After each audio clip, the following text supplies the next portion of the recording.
9. முத்லபேன் வாத்தியத்தில் வாசிக்க ராகத் தலைவனுக்கு ஒப்புவிக்கப்பட்ட தாவீதின் சங்கீதம். வாருங்கள் நாம் வாசிக்க கவனித்து கேட்போம். 1. கர்த்தாவே, என் முழு இருதயத்தோடும் உம்மை துதிப்பேன், உம்முடைய அதிசயங்களை எல்லாம் விவரிப்பேன். 2. உம்மில் மகிழ்ந்து களி கூறுவேன், உன்னதமானவரே, உமது நாமத்தை கீர்த்தனம் பண்ணுவேன். 3.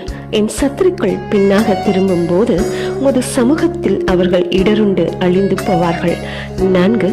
நீர் என் நியாயத்தையும் என் வழக்கையும் தீர்த்து நீதியுள்ள நியாயாதிபதியாய் சிங்காசனத்தின் மேல் வீற்றிருக்கிறீர். 5.